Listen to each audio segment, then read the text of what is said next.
here Daniel Shepard. He's going to talk about the patterns of missing education data for the UNESCO's Sustainable Development Goal point 4. It's a topic that I'm sure throughout this conference you will hear more about. So we're looking forward to hear from him. Please. So thank you very much. This is also a little bit different. So it's almost taking a more higher level approach and perspective to the global data regime. So again, going back to this conversation around how data is used, I think that this is also relevant here, but it's at a much kind of more macro level.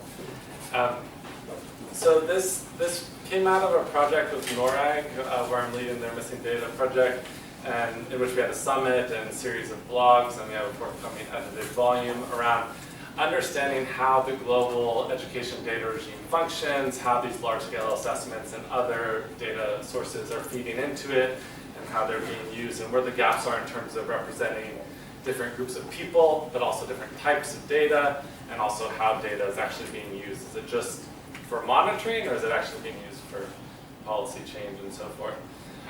So just as a bit of background, of course we know that there's been this enormous growth in data, right, both in the private sector and in the public sector. So this is just one example here from the World Bank 2020 report on better data of the proportion of people in the world who are covered by a census between 1850 and now. So it went from about 1 in 10 to about 9 in 10. But that's just kind of the tip of the iceberg in terms of the growth of data. If you think about, and sorry for the color being very faint, I don't know if you can see it. So if you think about all the data, this is of course estimated, that was generated from the beginning of humanity to 2003. It's about 5 exabytes. Don't worry about the number of zeros of an exabyte. In 2010, it completely dwarfs this, right, in a single year. So if you think about just the growth of ICT and smartphones and laptops and internet and so forth. And then in 2020 is estimated to dwarf it again. So there's just this extreme growth in data that's being generated and available. And turning to the education sector, of course, we have these global goals, right? And the SDGs are not the Sustainable Development Goals. They're certainly not the first, right? We have the Education for All agenda, Jomshin since 1990. Then we have the MDGs and Dakar in 2000. And so each of these had attached to it some sort of measurement or indicator framework, although of course it's shifted over time. So over 40 years of setting goals and collecting data with the idea behind it in part that the data will drive policy change and improvement and inclusion and equality and so forth. Of course, some people would argue that we're just pushing kind of the goalposts back several decades each time in a more critical perspective. With SDGs, we also have specific goals not only around education, but around data itself, right? And generating more data and improving statistical capacity and so forth. And there's action plans around this. So you have this background in which you have this growth of data, you have education-specific goals, you have education-specific data, and goals around generating that data at a global level. So the questions that I'm going to be touching on today, and we have other papers that are about different regions of the world and different thematic areas in terms of what data are missing in the education data regime. But this paper is focused on kind of the global picture and how is the coverage in terms of reporting by countries to UIS, who's in charge of aggregating together these data. How has that changed since SDGs? 2015 is when the SDGs started. Has it improved the coverage? Has it gotten worse? What's the pattern? And is that different by income group, right? So you can imagine high-income countries such as Italy have more resources and therefore maybe could generate more data, but also historically with the MDGs, high-income countries were not really part of it. SDGs has moved to include all countries as part of the development agenda. And so maybe there's this path dependency and high-income countries are not reporting data, even if they might have it.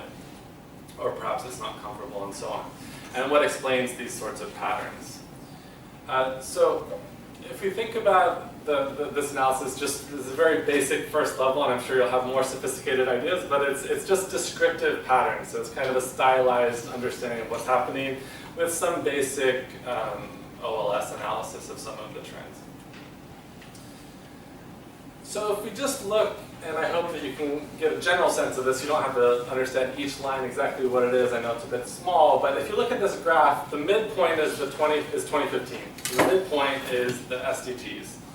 And each line represents one of the targets for SDG 4 on education data. And you can see that for some of them, there's a bit of an increase up to that midpoint. But if you look after the midpoint, almost all of them are either stagnating or dropping. So there doesn't seem to be, if you look at the target level, whether countries are reporting any indicator under these targets, because there's multiple indicators per target. It's sort of flatlining, right? So this is the general story that we can kind of see here. There's not really an improvement in the data coverage that's being reported, at least at the global level, even though we know in countries that they're generating lots of data nationally or subnationally. Of course, each target belies differences of sub-indicators within that target.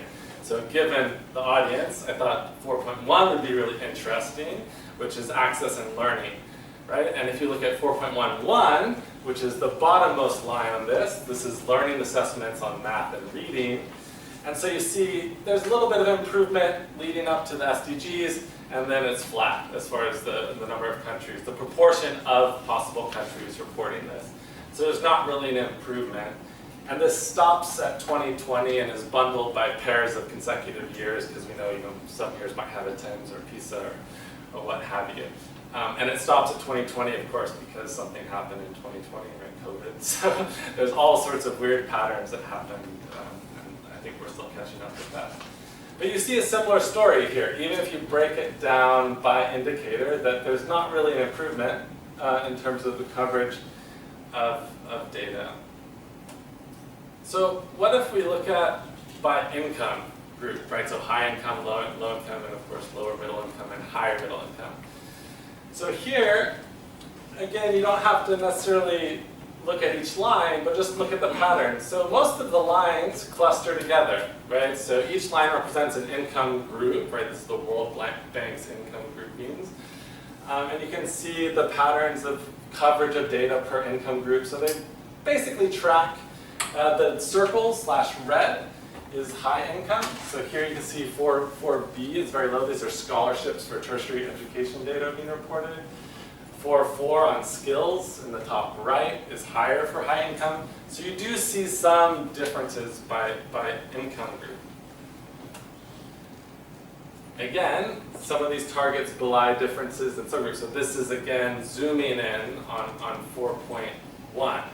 So here, again, the circles, or red, represent the high income. And you can see 4.1, you have higher coverage of learning assessments. But still, that's just a little bit above 50%, right? So you don't have all the countries who have learning assessments reporting or making sure that they're comparable in a useful way for the global goals. But in other parts of 4.1, high-income countries are worse. So 4.12 is worse, for example. 4.13 is worse, for example, and so on. So you have some differentiation. So what does this look like if you analyze it in a little bit more sophisticated, in brackets, way? Are there significant trends? Just this very simple analysis of proportion of countries by kind of target and indicator and by income group over time. So it's interacting the phase, the year, by the group. So you see there's a main effect. High income countries, on average, are less likely to report to the SDGs, right? Which is probably opposite from the existence of data. It's probably something about the reporting of data, although I'm interested to hear what people in the room think about this. So there's kind of the opposite of what you might expect in some sense, but there's no trend. So the interaction of time period, it confirms this idea that it's basically flatlining in terms of the reporting of these indicators. If you look at individual indicators, there's a couple that will show a trend, and I'll talk about that in a moment. So the headline here so far is there's not really improved coverage, even though we said it's important to collect this data and we committed to it. And indeed, even high-income countries, which might have the most resources, relatively speaking, are less likely to report to UIS. Whether or not they have the data is a different question. So is Italy distinct in any particular ways? By and large, I would say no, but I'll point out one thing. So this is the Italian case. Again, don't get lost in all the spaghetti. But if you look at the midpoint to the right, you don't see any steep upward slants, right? So there's no indicator or target that's increasing since the commitment to the SDGs in 2015. And you even see the one I think is perhaps interesting for the audience. This one is assessment data on math and reading. Here's 2015. And here's the number of indicators that are being reported after 2015. So this is not the proportion of countries anymore. This is the number of indicators. There's a lot more indicators for 4.11 because you have every level of schooling, you have broken down by sex, and so on and so forth. But it's interesting to see that there's no improvement in reporting and even a decrease in reporting to UIS.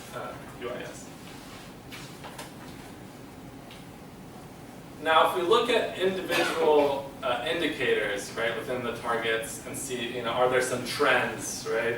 Basically, there's no significant improvement across any of the indicators.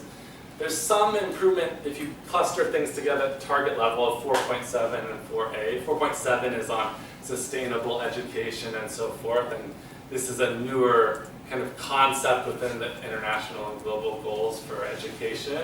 So you could imagine why this might be improving a little bit, at least at an aggregate level. But most of them that have significant trends are getting worse. And if you look at these, there's something kind of interesting about what these indicators are, if you know what the SDGs were and the EFA goals were, the Education for All goals are, is that most of these have to do with non-primary education, at least in part. Right? So they're youth or tertiary or secondary or literacy rates or teachers. So it might appear that at least once we're reporting to UIS that we're still stuck in some of the same old patterns of focused on reporting from low-income countries, focused on reporting from primary, and not really paying attention to some of these other indicators, even if we might have them. So what are some of the conclusions? So one is that the global education data reporting has largely stagnated since the SDGs have started. Despite the aims of this new regime to be all-inclusive of all countries, it seems like high-income countries are perhaps not reporting, perhaps not taking it as seriously as other countries, or perhaps not pressured as much to report to it, or don't see the value in its use. And so forth. And if you look at Italy, you see again some of the same patterns in terms of drops in reporting of these sort of non-primary school indicators, at least up to the UIS level. So math and reading assessments, again, that we talked about already, but on top of that you have youth and adult non-formal education, ICT skills, literacy and numeracy, and global citizenship. Dropping within the case of Italy in terms of the trend of the number of indicators reported up to UNESCO's Institute of Statistics. And if you think about the MDG indicators, you can do analysis and say, let's take out the indicators that are the same, and do they show different trends? They don't really show different patterns, so you don't see, I thought perhaps you'd see much better coverage for the MDG type indicators, and that doesn't seem to be exactly the pattern. So I'm very curious of your thoughts, right, as you kind of represent one of these institutions generating the data and sharing the data. And some of our other work has suggested that countries don't see much utility in providing this data or using this data. They have other data that they find more useful for policymaking at the national level. And perhaps these kind of global indicators are mainly seen more as just a way to signal that I'm a part of the international regime and I'm reporting this data and so on, but aren't necessarily useful for policymaking. So I'd love to hear thoughts, reactions, either now or during coffee break from folks on why this might be the case, that high-income countries are not reporting this, and that in general we're not improving our reporting on the SDG education goals. So.